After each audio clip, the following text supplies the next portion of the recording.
மாணவர்கள் எவரும் போதைக்கு அடிமையாகாதீர்கள்.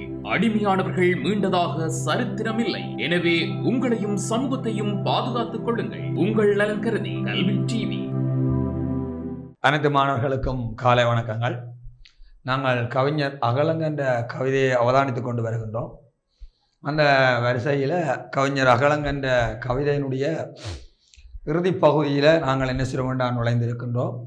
இறுதியாக அதாவது விளங்கப்படுத்தப்பட்ட வகுப்பில் கவிஞர் அகலங்கனுடைய கவிதையை அடிப்படையாக கொண்டு வரக்கூடிய அதாவது 6 கவிதைகளும் என்ன செய்யறா விளங்கப்படுத்தப்பட்ட அதே வேளை அந்த கவிதையை அடிப்படையாக கொண்டு வரக்கூடிய சிறு வினாக்கள் அல்லது குறுவினாக்களை நாங்கள் என்ன செய்யணும் என்றால் அவதானித்து கொண்டு வருகின்றோம்.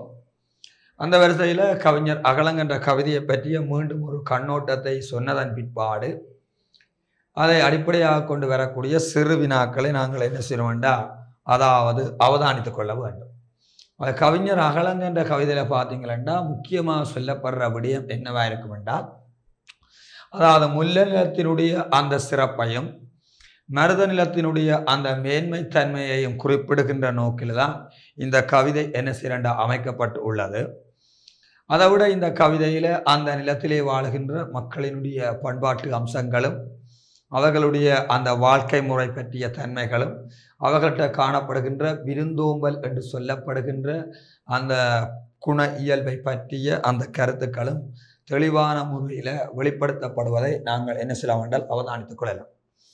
அப்போ இந்த கவிதையில் வர முதலாவது கவிதை என்னத்தை பற்றி சொல்லுதென்றால் முல்லை நிலத்தினுடைய சிறப்பை பற்றி குறிப்பிடுகின்ற கவிதையாக இருக்கும். 2வது மருத நிலத்தினுடைய மேன்மையை பற்றி குறிப்பிடுகிற கவிதையாக இருக்கும். 3வது அங்கே இருக்கின்ற இயற்கையான நிகழ்ச்சிகளை பற்றிய குறிப்பு இயற்கையான நிகழ்ச்சிகளை கவிஞர் வர்ணனை சிறப்போடு குறிப்பிடுவதை அவதானிக்கலாம். அடுத்தது குஞ்சிருக்கும் கூட்டினுக்கு இரை எடுத்து சென்று குனிந்தலகால் இரையூட்டும் குருவிகளின் பாசம் நெஞ்சகத்தை நிறைத்திருக்கும் நிர்மலமாய் வானில் நிறைமதிதன் துணைவியர்கள் சூழ வரும் கோலம் என்று சொல்லப்படுகின்ற அந்த பாடம் சொல்ற விளங்கின குஞ்சிருக்கும் கூட்டினுக்கு இரை எடுத்து சென்று குனிந்தலகால் இரையூட்டும் குருவிகளின் பாசம் நெஞ்சகத்தை நிறைத்திருக்கு நிர்மலமாய் வானில் நிறைமதிதன் துணைவியர்கள் சூழ வரும் கோலம். அடுத்தது அங்கால் இருக்குது பஞ்சனவே திரண்ட முகில் பரவுகின்ற வானில் பரிதியொளி வீசி எழும் பரவசமா ஞாலம் கொஞ்சி மகிழ்ந்தோடி விளையாடி வரும் மனிதர்கள் கூரைகள் கூடுகட்டு கோடி அழகன்றோ என்று சொல்லப்படுகின்ற அந்த கவிதையும் ஏற்கனவே அதாவது விளங்கப்படுத்தப்பட்டுள்ளது. அதை பற்றிய விடயம் ஏற்கனவே வகுப்புகளில் என்ன செய்யணும்னா கதைக்கப்பட்டு உள்ளது. அடுத்த ஓடுகின்ற நீரை எதிர் தோடுகின்ற மீன்கள் ஊறுகின்ற சிற்றெரும்பின் ஒழுங்குமுறை வாழ்க்கை ஆடுகின்ற பூமரங்கள் அசைகின்ற இலைகள் அதிகாலை எழுந்து இறை தேட வரும் பறவை மூடுகின்ற இமைக்கடங்கா முழுநிலவு ஒளிகள் முந்தானை சேலை கட்டும் செந்தாளம்பூக்கள் கூடுகின்ற இயற்கைகளில் குதூகலத்தை தருமே குழந்தை என எனது மனம் குதித்தாடும் தினமே என்று சொல்லப்படுகிற விடயம். இவ்வாறு இந்த கவிதையில பார்த்தீங்கன்னா பல்வேறுபட்ட தன்மைகளின் ஊடாக உவமை உருவகம் எதுகை மோனை என்று சொல்லப்படுகின்ற அணிச்சிறப்புகளை கையாண்டு ஆணித்தரமான முறையில் கவிஞர் அகலங்கன் அவர்கள் என்ன செய்யறாண்டா அந்த கவிதையினுடைய அந்த மைய கருத்தை வாசகர்களை கவருகின்ற அந்த நோக்கத்தோடு தெளிவான முறையில் வெளிப்படுத்தி உள்ளதை நாங்கள் என்ன செய்யலாம் என்றால் அவதானித்துக் கொள்ளலாம். அடுத்தது கடைசி பார்த்தீங்கன்னா குதித்தோடி வரும் அருவி குளிர்நீர் சுகமும் குலை வாழை தலை சாய்த்து குனிந்திருக்கும் அழகும் சிலித்துடலின் நீரகற்றும் சிறுபறவை சேரும் சிரித்து விளையாடி மகள் சிறுமலை தாழ்வும் செழித்தோங்கி வளர்ந்திருக்கும் சென்னல் வயல் நிலமும் செவ்வாம்பல் மலருடுத்த சிற்றமுத குளமும் கழித்து மனம் மகிழ வைக்கும் கவலைதனை போக்கும் கண் நிறைத்து என் மனதை கவி பாட வைக்கும் என்று சொல்லப்படுகிறது. இவ்வாறு இந்த கவிதையில பல்வேறுபட்ட விடயங்கள் என்ன செய்யறா ஆணித்தரமான முறையில கவிஞர் அகலங்கனால குறிப்பிடப்படுவதை அவதானிக்கலாம். கடைசியாக நான் எந்த இதில் என்றால் 5வது பாடல்லையும் சின்ன கேள்விகள் என்ன செய்யறா தரப்பட்டது.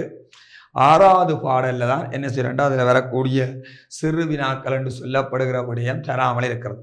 6வது பாட்டு எந்த பாட்டுண்டா குதித்தோடி வரும் அருவி குளிர்நீர் சுகமும் குலை வாழை தலை சாய்த்து குனிந்திருக்கும் அழகும் சிலித்துடலின் நீரகற்றும் சிறுபறவை செயலும் சிரித்து விளையாடி மகள் சிறுமழலை தமிழும் செழித்தோங்கி வளர்ந்திருக்கின்ற சென்னல் வயல் நிலமும் செவ்வாம்பல் மலருடுத்த சிற்றமுத குளமும் கழித்து மன மகிழ வைக்கும் கவலைதனை போக்கும் கண் நிறைத்து என் மனதை கவிவாட வைக்கும் என்று சொல்லப்படுகிறது. அதை அடிப்படையாக கொண்டுதான் சின்ன கேள்வி அல்லது குருவினாக்கள் தர வேணும். மிச்ச 5 பாடலை அடிப்படையாக கொண்டு குருவினாக்கள் ஏற்கனவே என்ன செய்யறா கொடுக்கப்பட்டு உள்ளது. முதலாவது கேள்வி எழுதிக் கொள்ளுங்கள். பறவையினுடைய செயற்பாடாக குறிப்பிடப்படும் கருத்து யாது? 6வது பாடலை அடிப்படையாக கொண்டு பறவையினுடைய செயற்பாடாக குறிப்பிடப்படும் கருத்து யாது? பாடல் 6 அடிப்படையாக கொண்ட விடயம். அதுக்கு விடை எழுதிக் கொள்ளுங்கள். இறக்கையினை அடித்து தன்னுடைய உடலிலிருந்து நீரை அகற்றுகின்ற சிறிய பறவை என குறிப்பிடப்படுகின்றது.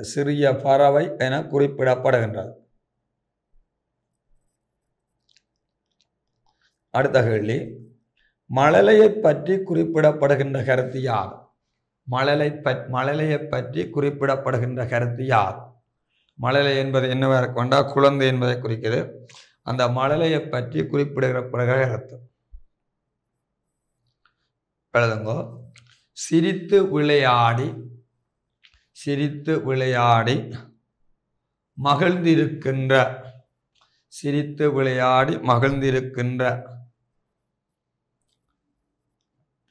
சிறிய மழலை என்று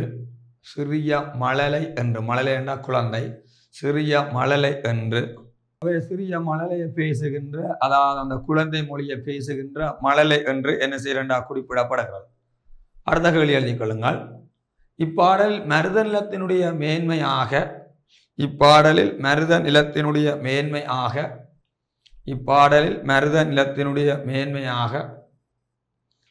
குறிப்பிடப்படுகின்ற கருத்தினை தருக. இப்பாடலில் மருத நிலத்தினுடைய மேன்மையாக குறிப்பிடப்படுகின்ற கருத்தினை தருக. செழித்தோங்கி வளர்ந்திருக்கின்ற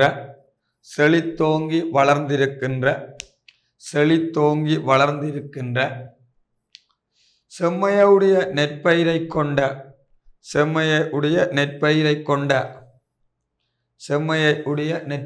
கொண்ட வயல் நிலம் என குறிப்பிடப்படுகின்றது.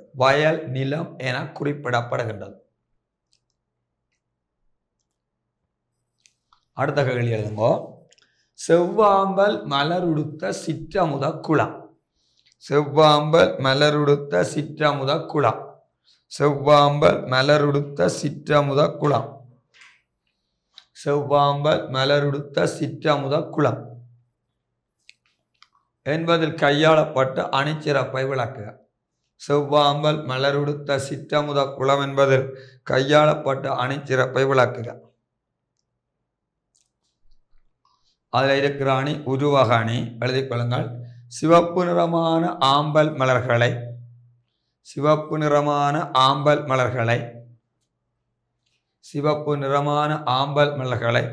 ஆடையாக உடுத்த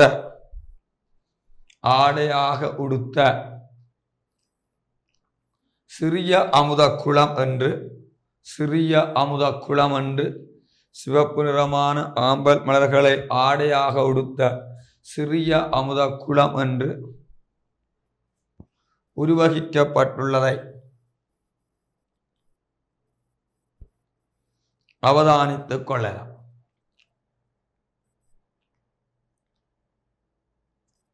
அடுத்த கேள்வி, கவிஞரின் மனதை கவிவாழ வைத்த நிகழ்வுகளாக குறிப்பிடப்படுவனவை. கவிஞரின் மனதை கவிவாட வைத்த நிகழ்வுகளாக குறிப்பிடப்படுவனவை. கவிஞரின் மனதை கவிவாட வைத்த நிகழ்வுகளாக குறிப்பிடப்படுவனவை. கவிஞருடைய அந்த உள்ளத்தை அல்லது மனதினை கவிவாட வைத்த நிகழ்வுகளாக குறிப்பிடப்படுகின்ற விடயம். இந்த பாடலின் பொருள் முழுக்கவே என்னவா இருக்க வேண்டால் கவிஞருடைய மனதையே கவி பாட வைத்த நிகழ்வுகள் தான் இந்த பாடலின் பொருள் முழுக்கவே கவிஞருடைய மனதை கவி பாட வைத்த நிகழ்வுகளாகத்தான் இருக்கும். எழுதிக்கொள்ளுங்க. உண்டு குதித்தோடி வருகின்ற அருவியினுடைய அந்த குளிர்ந்த நீரின் சுகமம். குதித்தோடி வருகின்ற அந்த அருவியினுடைய குளிர்ந்த நீரினுடைய சுகமம். குதித்தோடி வருகின்ற அந்த அருவியினுடைய குளிர்ந்த நீரின் சுகமம்.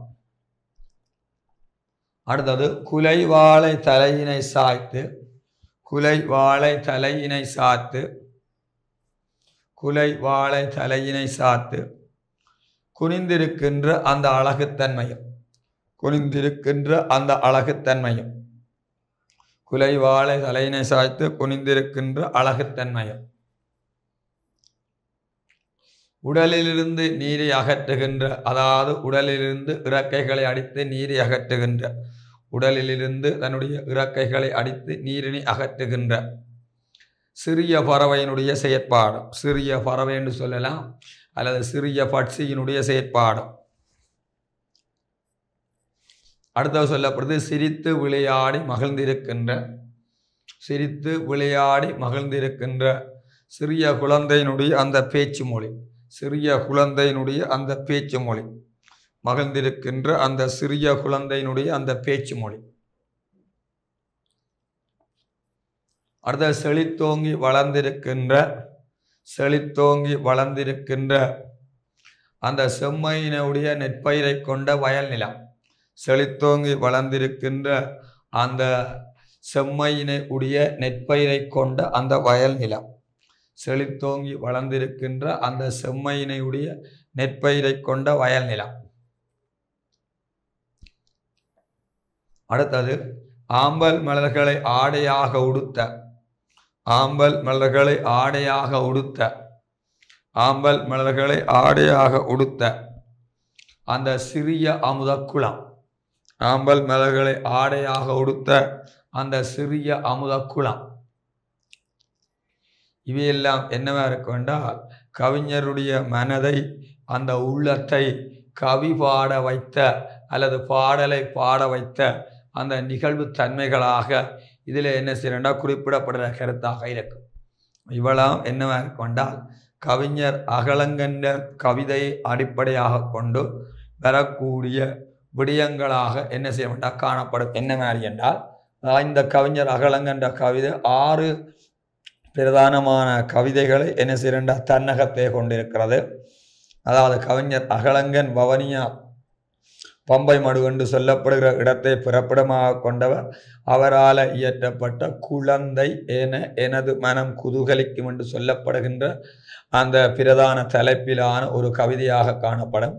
அவை இந்த கவிதையிலுள்ளே வருகின்ற பிரதானமான விடயம், அதிலே வருகின்ற முல்லை நிலத்தினுடைய சிறப்பையும், அதிலே இருக்கின்ற மருத நிலத்தினுடைய சிறப்பையும், அங்கே வாழுகின்ற அந்த மக்களினுடைய பண்பாட்டு அம்சங்களையும் ஒரு தத்துவரூபமான முறையில் என்ன செய்யறாண்டால் கவிஞர் அகலங்கன் குறிப்பிடுவதை நாங்கள் என்ன செய்யலாம் என்றால் அவதானித்து கொள்ளக்கூடியதாக இருக்கும்.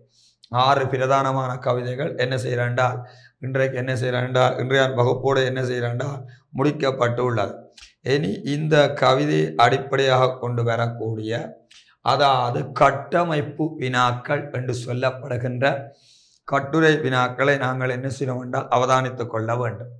அதாவது கவிஞர் அகலங்கன்ற கவிதை அடிப்படையாக கொண்டு வரக்கூடிய கட்டமைப்பு வினாக்கள் அல்லது கட்டுரை வினாக்கள் என்று சொல்லப்படுகிற ஒரு விடயத்தை நாங்கள் என்ன செய்ய வேண்டால் அவதானித்து கொள்ள வேண்டிய ஒரு தேவைப்பாடு இருக்கிறது. அவை இதில் இன்னும் ஒரு கவிதை ஒன்று இருக்குது. கவிஞர் சோலைக்கிளியினுடைய, அதாவது சீறி ஓடாத வருங்கால மனித நதி என்று சொல்லப்படுகின்ற அந்த கவிதை இருக்குது. அந்த கவிதையையும் படித்ததன் பிற்பாடு அந்த இதை அடிப்படையாக கொண்டு வரக்கூடிய கட்டுரை கேள்விகளை தந்து அந்த கட்டுரை கேள்விக்கு எவ்வாறு விடையை எழுத வேண்டும் என்று சொல்லப்படுகின்ற அந்த ஆற்றலையும் நாங்கள் என்ன செய்ய வேண்டாம் அறிந்து கொள்ள வேண்டும். தமிழை பொறுத்தவரை இந்த பாடங்களை அடிப்படையாக கொண்டு வரக்கூடிய கட்டுரை கேள்விகளுக்கு நாங்கள் விடையை எழுதுகின்ற பொழுதுதான் உங்களுக்கு அதிகளவான புள்ளிகள் அல்லது மதிப்பெண்கள் கிடைக்கக்கூடிய வாய்ப்பு இருக்குது. இது அடுத்த கவிதை யாராயிருக்கும் என்றால், அதாவது சோலை கிளி என்று சொல்லப்படும். அவற்றை உண்மையான பேர் உதுமா லெஃபை முகமது அதீக் என்று சொல்லப்படுகிறது. உதுமா லெஃபை முகமது அதீக் என்று சொல்லப்படுகின்ற அந்த இயற்பெயரை கொண்ட கவிஞர். அவற்றை புனை பேர் தான் என்னவாயிருக்கும் என்றால் சோலைக்கிளி. கிழக்கு மாகாணத்திலே இருக்கிற கல்முனை என்று சொல்லப்படுகின்ற இடத்தை பிறப்பிடமாக கொண்டவர். கல்முனை என்று சொல்லப்படுகிற இடத்தை பிறப்பிடமாக கொண்டவர். 3ஆம் திகதி தை மாதம் 1957ஆம் ஆண்டில் பிறந்திருக்கின்றார். அதாவது உதுமா லெஃபை முகமது அதீக் என்ற இயற்பெயரை கொண்ட கவிஞர் சோலைக்கிளி அவர்கள் கிழக்கு மாகாணத்திலே உள்ள கல்முனை என்று சொல்லப்படுகிற இடத்திலே, அதாவது தை மாதம் 3ஆம் திகதி 1957ஆம் ஆண்டில் பிறந்திருக்கிறார். 1980களில் எழுத்துலகில் இந்த பிரவேசித்த இவர், அதாவது 1980ஆம் ஆண்டில் தன்னுடைய எழுத்துலகத்திலே என்ன செய்கிறார் பிரவேசித்த இவர். இவற்றை முதலாவது ஒரு கவிதை தொகுப்பு இருக்குது.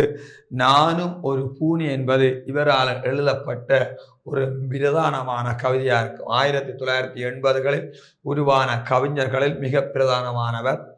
வானொலி நாடகங்கள் எழுதியிருக்கிறார், பத்தி எழுத்துக்கள் எழுதியிருக்கிறார், சொற்சித்திரம் முதலிய துறைகளில் ஈடுபட்டு பாராட்டையும் பெற்றுள்ள பத்தி எழுத்து நூல் உட்பட 10 கவிதை நூல்களை வெளியிட்டுள்ளார். அதாவது 1980ஆம் ஆண்டுகளில் எழுத்துலகிலே பிரவேசித்த கவிஞர் சோலைக்கிளி அவர்கள் முதலாவது அவற்றை கவிதை தொகுப்புக்கு பேர் நானும் ஒரு பூனி என்றது எழுதியிருக்கிறார். இதைவிட 8வது நரகம் என்றது எழுதியிருக்கிறார். அங்கே காகம் கலைத்த கனவு என்றது எழுதியிருக்கிறார். ஆணி வேர் அறந்த நான் என்பதை எழுதியிருக்கிறார். பாம்பு நரம்பு மனிதன் என்பதை எழுதியிருக்கின்றார். அதே மாதிரி என்ன செப்பத்தான் என்பதை எழுதியிருக்கிறார். பனியில் மொழி எழுதி என்பதை எழுதியிருக்கிறார். வாத்து என்பதை எழுதியிருக்கிறார். அவனம், பகல் தண்டவாளத்தில் ரயில் ஆகிய கவிதை தொகுப்புகளை படைத்த ஒரு ஈழத்தைச் சேர்ந்த ஒரு கவிதை வளர்ச்சியில், அதாவது ஈழத்தில் இருக்கிற அந்த கவிதை வளர்ச்சியிலே தன்னால் ஆன அந்த கவிதைகளை எழுதி ஒரு குறிப்பிடத்தக்க ஒரு சிறந்த பங்களிப்பை ஆற்றிய ஒரு கவிஞர் ஆராயிருக்கின்றார் எங்களுடைய கவிஞர் சோலைக்கிளி அவர்கள். குறியீட்டு படிமங்களை கையாண்டு, குறியீடு படிமங்கள் போன்றவற்றை கையாண்டு சிறந்த உத்திமுறைகளை கையாண்டு என்ன செய்கிறாண்டால் மொழியை லாவகமாக கையாண்டு சித்தரிப்பதிலே ஒரு கவிஞர் சோலைக்கிளி அவர்கள் ஒரு தனிச்சிறப்பினை உடையவராக காணப்படுகின்றார். அதே வேற முக்கியமானது என்னென்றால் தம் ஞாபகப்படுத்துங்கோ, இலங்கை கம்பன் கழகம், அதாவது அகில இலங்கை கம்பன் கழகம் இவருக்கு மகரந்த சிறகு என்று சொல்லப்படுகிற ஒரு விருதை வழங்கி என்ன செய்யறா கௌரவித்துள்ளது. அதேவேளை முக்கியமானது இவர் எழுதிய அந்த பாம்பு நரம்பு மனிதன் என்று சொல்லப்படுகின்ற தொகுப்பில இருந்து எடுக்கப்பட்ட ஒரு கவிதை தான் இது உங்களுக்கு தரப்படுகிற இந்த பாட புத்தகத்தில் சீறி ஓடாத வருங்கால மனிதனது என்று சொல்லப்படுகின்ற ஒரு பாடப்பரப்பு இதில் தரப்பட்டிருக்கு. அதாவது அவர் எழுதிய பாம்பு நரம்பு மனிதன் என்று சொல்லப்படுகின்ற அந்த கவிதை தொகுப்பில் இருந்து எடுக்கப்பட்ட என்ன கவிதை என்றால் சீறி ஓடாத வருங்கால மனித நதி என்று சொல்லப்படுகின்ற ஒரு கவிதை தான் உங்களுக்கு இதில் என்ன செய்யறா தரப்பட்டு உள்ளது. சீறி ஓடாத வருங்கால மனித நதி என்று சொல்லப்படுகின்ற கவிதை அது எந்த தொகுப்பிலிருந்து எடுக்கப்பட்டதென்றால், அதாவது பாம்பு நரம்பு மனிதன் என்று சொல்லப்படுகின்ற கவிதை தொகுப்பில் எடுக்கப்பட்டது. அந்த கவிதையில சொல்லப்படுகின்ற பிரதானமான விடயம் என்னென்றால், ஒரு எழுத்தறிவற்ற இளைஞனுடைய நிலையம், அந்த எழுத்தறிவற்ற இளைஞன் நிலையை சொல்வதனூடாக அந்த எழுத்தறிவற்ற அந்த இளைஞனுக்காக கவிஞரினுடைய மன ஆதங்கத்தன்மையும் இங்கே என்ன செய்யறால் ஆணித்தரமான முறையில் வெளிப்படுத்தப்படுவதை அவதானிக்கலாம். அந்த எழுத்தறிவற்ற இளைஞனுடைய அந்த நிலையும் அந்த நிலைக்காக கவிஞருடைய மன ஆதங்கமும் இந்த கவிதையிலே என்ன செய்யறால் பேசப்படுகின்ற ஒரு பிரதானமான ஒரு விடயமாக உள்ளடங்கி இருப்பதை நாங்கள் அவதானித்துக் கொள்ளலாம். அதாவது ஒரு அரச உத்தியோகத்திட்ட ஒரு பையனொருவன் என்ன செய்யறாண்டா ஒரு அலுவலர் நிமித்தம் என்ன செய்யறாண்டா வருகின்றான். அவ்வாறு வருகின்ற சந்தர்ப்பத்தில் அந்த அரச உத்தியோகத்தர் சொல்லுகின்றார் அந்த பையனை பார்த்து கையொப்பம் இட சொல்லி என்ன செய்கிறான் குறிப்பிடுகின்ற அந்த சந்தர்ப்பத்தில் அந்த பையனால் கையொப்பத்தை இட முடியவில்லை. இடது கையினுடைய பெருவிரலை ஊன்றி வெட்கப்பட்டு சிரித்தான். அந்த சிரிப்பை கவிஞர் என்னவாக சொல்கிறார் என்றால் ஒரு செத்த சிரிப்பாக சொல்லுகிறார். அதாவது அந்த பையன் ஒரு அலுவலை நிமித்தம் என்ன செய்கிறார், ஒரு அரச உத்தியோகத்திட்ட வருகிறார். அந்த அரச உத்தியோகத்தர் கையொப்பத்தை இட சொல்லி சொல்லுகிறார். அந்த கையொப்பத்தை இட சொல்லி சொன்ன அந்த சந்தர்ப்பத்தில் அவர் என்ன செய்கிறார் என்றால், அதாவது அவரால் கையொப்பம் எழுத முடியவில்லை. என்ன செய்கிறார் என்றால், ஞாபகப்படுத்தி கொள்ள வேண்டும், தன்னுடைய இடது கையின் பெருவிரலை ஊன்றி வெட்கமடைந்து சிரிந்தான். அது ஒரு செத்த சிரிப்பாக கவிஞர் அகலங்கன் அவர்கள் குறிப்பிடுகின்றார். பிறகு நிற்கின்றார், அவன் அவ்வாறு சென்னைப்பாடு அவனுடைய இளமையின் தோற்றத்தை பற்றி என்ன செய்கிறார் என்றால் நினைக்கின்றார். மீசைக்கு விதை தூவி இளமை மழை பெய்ய பயிர் முளைத்த பருவம். ஏதோ அலுவலுக்கு வந்திருந்தான், கையொப்பத்தை இடு என்று சொன்னேன். இடது கையின் பெருவிரலை ஊன்றி வெட்கித்து சிரித்தான். அது ஒரு செத்த சிரிப்பு. அதாவது அவன் தோற்றத்தை பற்றி சொல்றார். மீசைக்கு விதை தூவி இளமை மழை பெய்ய பயிர் முளைத்த பருவம். மீசைக்கு விதை தூவி இளமை மழை பெய்ய பயிர் முளைத்த பருவம் என்பது அவருடைய இளமையை மழையாக சொல்லுகிறார். இப்போதுதான் அவனுக்கு மீசை அரும்பியுள்ளது, இளமை துடிப்பின உடையவனாக இருக்கிறான். ஒரு பயிர் முளைத்த ஒரு பருவம் என்றால் ஒரு மீசை அரும்புகின்ற அந்த தன்மை உடைய ஒரு இளமையான வாலிபனாக இருக்கின்றான். ஏதோ அலுவலுக்கு வந்திருந்தான், நான் கையொப்பத்தை இடும்படி என்ன செய்யலண்டா சொன்னேன். அவன் இடது கையின் பெருவிரலை ஊன்றி என்ன செய்தான் என்றா வெட்கமடைந்து சிரித்தான்.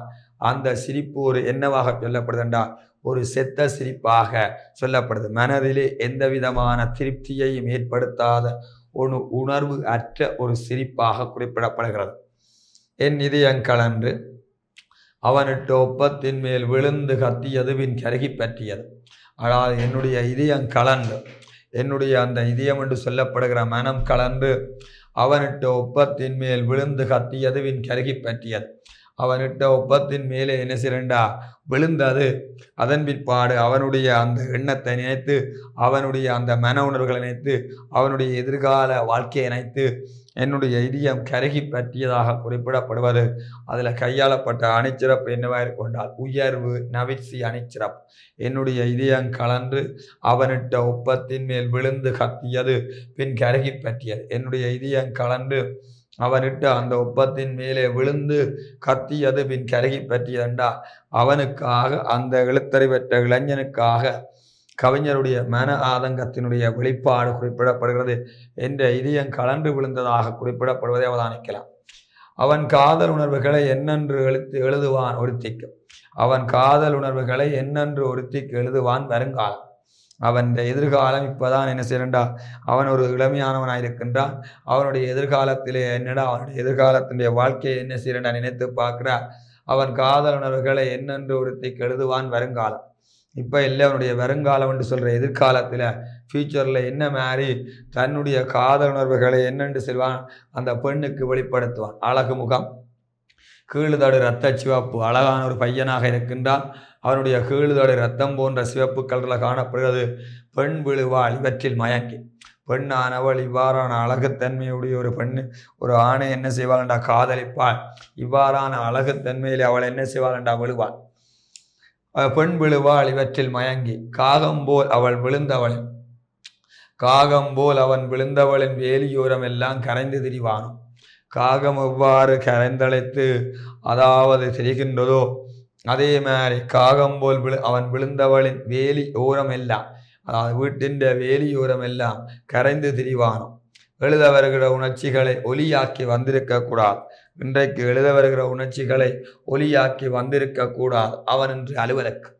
அதாவது கரைந்து வருவானோ எழுத வருகிற உணர்ச்சிகளை ஒலியாக்கி வந்திருக்கக்கூடாது அவன் என்று அலுவலுக்கு. எனக்கு நிறைய வேலைகள் இருக்கிற தினம் என்று, எனக்கு இந்த அலுவலகத்தில் இன்றைக்கு நிறைய வேலைகள் இருக்கிற தினம் என்று, இனி என்ன நான் இல்லை. அதாவது அந்த பையன் அவ்வாறு கையொப்பத்தை இட்டுவிட்டு போனாலும் எனக்கு இன்றைக்கு அலுவலகத்தில் நிறைய வேலைகள் காணப்படுகின்றன. ஆனாலும் என்னால் அந்த வேலைகளை முன்னெடுத்து செல்ல முடியாத ஒரு நிலை என்ன சிறண்டா காணப்படுகிறது. அந்த எழுத தெரியாத மனிதனதி போனாலும், அந்த எழுத தெரியாத வருங்கால அந்த மனிதனதி போனாலும் நான் என்ன செய்கிறேன்டா உலக பாடசாலைகளின் அதாவது இருந்தபடி கதிரையிலே உலக பாடசாலைகள் அனைத்தை நினைத்துவிட்டு எண்ணுகிறேன். அதாவது அவன் அவ்வாறு அந்த பையன் இடது கையின் பெருவிரலை ஊண்டிவிட்டு அவன் வெட்கமடைந்து சிரித்துவிட்டு போனாலும் என்னுடைய இதயம் கலன்று விழுந்தது. அவனுடைய எதிர்கால உணர்வுகளை நினைத்து, அவனுடைய எதிர்காலத்தினுடைய வாழ்க்கையை நினைத்து கவிஞர் என்ன செய்கிறார் என்ற கவலை கொள்ளுகிறார். இதன் பிற்பாடு அவர் நினைக்கிறார், உலக பாடசாலைகளினுடைய அந்த கல்வியின் நிலையை நினைத்து நான் என்ன செய்கிறேன் என்றால் எண்ணுகின்றேன். உலக பாடசாலை நினைத்தை நினைத்து விட்டு எண்ணுகிறேன். அந்த நதி வரும் நாளில், அந்த நதியானது வருகின்ற நாளில் சீறி ஒலி எழுப்பி ஓடாது. அந்த நதி வருகின்ற நாளில் சீறி ஒலி எழுப்பி ஓடாது. உறையும் ஒரு சிறு துளியாக தன்னுடைய வாழ்க்கையை அமைத்து கொள்ள வேண்டிய ஒரு அவலமான நிலை இருக்கு. ஏன் எதிர்காலத்தில் இவனுக்கு படிப்பறிவு என்பது, எழுத்தறிவு என்பது இவனுக்கு என்ன சிறண்டா காணப்படாது. இதனால் வாழ்க்கை ஒரு குறுகிய வட்டத்துக்குள்ள அந்த அமைத்து கொள்ள வேண்டிய அந்த அவலமான சூழ்நிலை, அந்த நிலை கப்பாடு என்ன செய்யண்டா காணப்படும். எப்போதும் அவன் ஒரு கிணற்று தவளை போல ஒரு அறியாமை என்று சொல்லப்படுகிற இருளுடன் தன்னுடைய வாழ்க்கையை கழித்து கொள்ள வேண்டிய ஒரு துன்பகரமான ஒரு அவலகரமான நிலைமையானது எப்போதுமே காணப்படும். இவ்வாறு காணப்படுவதற்கு உலக பாடசாலைகளினுடைய கல்வியின் நிலையை நினைத்து நான் எண்ணுகிறேன். இவனும் ஏதோ ஒரு பள்ளிக்கூடத்தில் பாடசாலையில் படித்திருப்பான். ஏதோ ஒரு ஆசிரியர் இவனுக்கும் என்ன செய்கிறாண்டா கல்வியை படிப்பித்திருப்பார்கள் அல்லது கல்வியை கற்பித்திருப்பார்கள். ஆனால் இவனுக்கு எழுத வாசிக்க தெரியாமல் இருப்பது என்னவா இருக்க இவனுடைய பிழையும் காணப்படுகிறது. அதேவேளை ஆசிரியர் பெருந்தகைகளினுடைய சில தவறுகளும் இதுக்கு என்ன செய்கின்றால் பிரதானமான காரணமாக இருக்கிறது.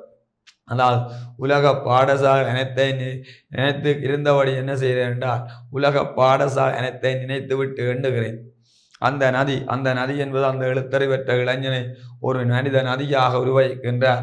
சீறி ஒலி எழுப்பி ஓடாது ஒரு உறைகின்ற ஒரு சிறு துளியாக தன்னுடைய வாழ்க்கையை ஒரு குறுகிய வட்டத்துக்குள்ள அமைத்து கொள்ள வேண்டிய அந்த அவலமான அந்த துன்பகரமான ஒரு நிலைமை என்ன செய்யமாட்டார் காணப்பட்டு கொள்ளும் என்று கவிஞர் சோலைக்கிளி அவர்கள் என்ன செய்தாண்டா குறிப்பிடுகிறார்.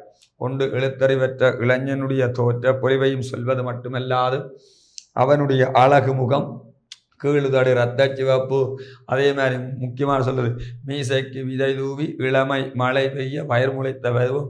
ஏதோ அலுவலுக்கு வந்திருந்தான். நான் கையொப்பத்தை இடும்படி கூறினேன். அவன் என்ன செய்யண்டா கையொப்பத்தை இட முடியாது. அந்த நேரத்தில் அவன் இடது கையின் பெருவிரலை ஊன்றி கை நாட்டை விட்டுட்டு என்ன செய்யறான்டா என்னை பார்த்து வெட்கமடைந்து சிரித்தான். அந்த சிரிப்பை கவிஞர் என்ன மாதிரி சொல்றாரண்டா ஒரு செத்த சிரிப்பாக, மனதிலே எந்த விதமான உணர்வையும் ஏற்படுத்தாத ஒரு சிரிப்பாக குறிப்பிடுவதை நாங்கள் இங்கே அவதானிக்கலாம். அடுத்தது அவன் அவ்வாறு செய்துவிட்டு போனாலும் அடுத்தது சொல்லப்படுகிறது முக்கியமானது என்ன செய்யறால் என்னுடைய இதயம் கலந்து அவனிட்ட ஒப்பத்தின் மேல் விழுந்து கத்தியது பின் கருகி பற்றியது என்று குறிப்பிடப்படுவதும் என்ன செய்யறா ஒரு அவதானிக்கத்தக்க ஒரு விடயமாக இருக்குது. அந்த பையனுடைய அந்த நிலைமைக்காக, அந்த பையனுடைய எழுத்தறிவற்ற அந்த தன்மைக்காக கவிஞருடைய மனம் அல்லது உள்ளம் அந்த ஒப்பத்தின் மீது விழுந்தது பின் கருகி பற்றியதாக குறிப்பிடப்படுவதெல்லாம் என்னவா கொண்டால் உயர்வு நவிசி அணியினுடைய ஒரு வெளிப்பாடாக இருக்கிறது. இவ்வாறான அழகில மயங்கி ஒரு பெண் என்ன செய்வாள் காதலிப்பாள். காதலித்த பெண்ணுக்கு எவ்வாறு தன்னுடைய உணர்வுகளை இவனால் வெளிப்படையாக சொல்ல முடியாது. ஏனென்றால் இவனுக்கு எழுத்தறிவு என்பது மிக மிக குறைவாக காணப்படுகிறது. இதனால காகம் போல் விழுந்தவளின் வேலியூரம் எல்லாம், காகத்தை மாதிரி விழுந்தவளின் வேலியூரம் எல்லாம் கரைந்து திரிந்துதான் தன்னுடைய உணர்ச்சிகளை வெளிப்படுத்தக்கூடிய அந்த அவலமான அந்த நிலையானது காணப்படும் என்று இந்த கவிதையில என்ன செய்கிறான் சொல்லுகிறார். இவன் எதிர்காலத்தில் சீறியோட வேண்டிய ஒரு மனிதன், ஆனாலும் எழுத்தறிவு இன்மையின் காரணத்தால வாழ்க்கையை ஒரு குறுகிய வட்டத்திற்குள் அமைத்து கொள்ள வேண்டிய அந்த நிலைமையும் ஏற்படுத்தப்படும், உறையும் ஒரு சிறு துளியாக என்று குறிப்பிடுவதை நாங்கள் என்ன செய்யலாம் என்றால் அவதானித்துக் கொள்ளலாம். இவ்வாறு கவிஞர் அகலங்கன்ற கவிதையில வார விடயங்கள் என்ன செய்யறாண்டால் குறிப்பிடப்படுவதை நாங்கள் அவதானித்துக் கொள்ளலாம். சின்னொரு தலையங்கம் போடுங்கோ. கவிஞர் சோலைக்கிளியினுடைய கவிதை. கவிஞர் சோலைக்கிளியினுடைய கவிதை என்று தலையங்கம் போடுங்க. கீழே கவிஞர் பற்றிய அறிமுகம். உதுமா லெஃபை முகமது அதீக். உதுமா லெஃபை முகமது அதீக். உதுமா லெஃபை முகமது அதீக் என்ற இயற்பெயரைக் கொண்ட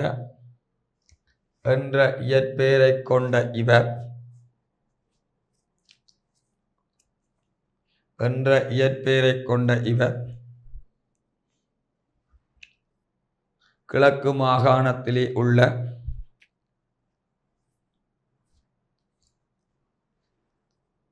கல்முனை என்ற இடத்தை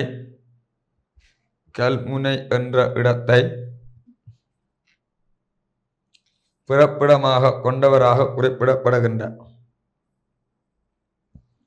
கல்முனை என்ற இடத்தை பிறப்பிடமாக கொண்டவராக குறிப்பிடப்படுகின்றார்.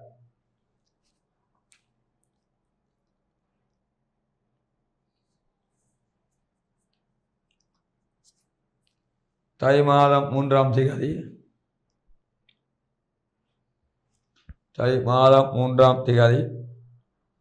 1957 பிறந்தவர் ஆவார்.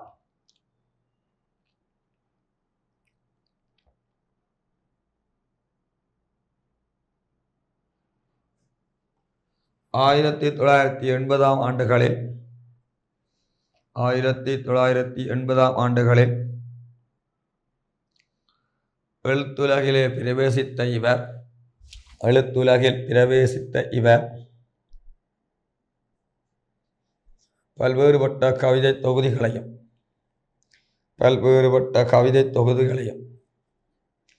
எழுதி வெளியிட்ட பெருமைக்குரியவர்.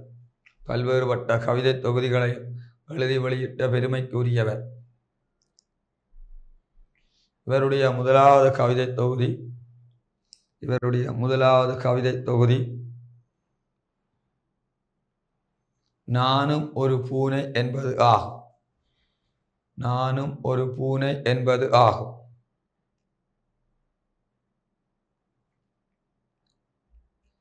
இதனை விடவும் காகம் கலைத்த கனவு, ஆணி வேர் அருந்த நான், பாம்பு நரம்பு மனிதன், பனியில் மொழி எழுதி, என்ன செப்பத்தான், வாத்து, அவனம், பகல் தண்டவாளத்தில் ரயில்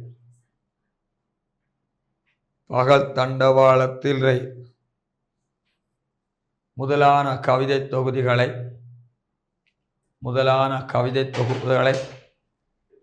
எழுதி வெளியிட்ட பெருமைக்குரியவர். அகில இலங்கை கம்பன் கழகத்தால் மகரந்த சிறகு என்ற விருது வழங்கி கௌரவிக்கப்பட்ட பெருமைக்குரியவர். சீறியோடாத வருங்கால மனிதநதி என்ற கவிதையானது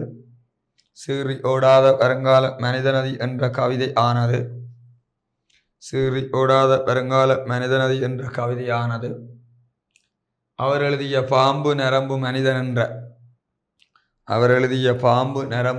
என்ற தொகுப்பிலிருந்து எடுக்கப்பட்டது ஆகும். இன்றைக்கு இவ்வளவு பகுதியுடனும் இந்த வகுப்பினை பூரணப்படுத்துகிறேன். மீண்டும் அடுத்த வகுப்பில் இதனுடைய தொடர்ச்சியை அவதானித்துக் கொள்ளலாம் என கூறி விடைபெற்றுக் கொள்கிறேன். நன்றி, வணக்கம். கல்வி டிவியில் புத்தம்புது நிகழ்ச்சிகளை உடனுக்குடன் பார்த்து மகிழ எமது Facebook மற்றும் YouTube பக்கத்தை லைக் செய்யுங்கள்.